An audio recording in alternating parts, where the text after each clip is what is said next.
Hello friends, आज environment day है। आपने इन्वायरमेंट डे के दिन क्या क्या संकल्प लिए हैं? मैंने एक पोयम लिखी है और नई पीढ़ी को मिट्टी से जोड़ने की बात कही है।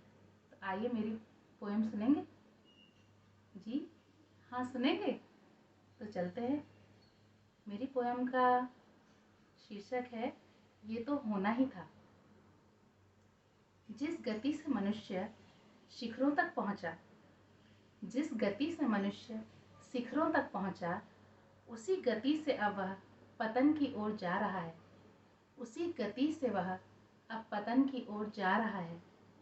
घने जंगल कलकल करती नदियाँ, घने जंगल कलकल करती नदियाँ, बांझ बुरांस की जड़ों का पानी, बांझ बुरांस की जड़ों का पानी, समय पर ऋतुओं का आना जाना, समय पर ऋतुओं का आना जाना, परियों आछरियों की कहानी, समय पर ऋतुओं का आना जाना, परियों आछरियों की कहानी, बस गीतों में गाता जा रहा है। अब उसी गति से वह पतन की ओर जा रहा है। मिट्टी, हवा और पानी, ये हैं जीवन के आधार। मिट्टी, हवा और पानी, ये हैं जीवन के आधार। इन अनमोल उपहार की अनदेखी ने संकट खड़े किए अपार। इन अनमोल उपहार की अनदेखी ने संकट खड़े किए अपार।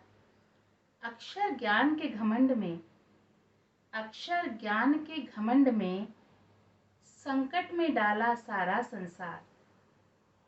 अपनी डपली अपना राग मस्त मगन गाता जा रहा है। अब उसी गति से वह पतन की ओर जा रहा है। अब भी अपनी आंखें खोलो, अब भी अपनी आंखें खोलो, समय तुम्हें चेता रहा है। ये तो एक दिन होना ही था, समय तुम्हें बतला रहा है। मिट्टी से जोड़ो अपनी भावी पीढ़ी, इसे गौर से सुनिएगा। मिट्टी से जोड़ो अपनी भावी पीढ़ी, ये है खुशहाली की पहली सीढ़ी, ये है खुशहाली की पहली सीढ़ी। अब तो संभलो मेरे बंधु, अब तो संभलो मेरे बंधु, समय तुम्हें कुछ सिखा रहा है। नहीं तो उसी गति से अब वह पतन की ओर जा रहा है। जिस गति से मनुष्य शिखरों तक पहुंचा, उसी गति से अब वह पतन की ओर जा रहा है। धन्यवाद।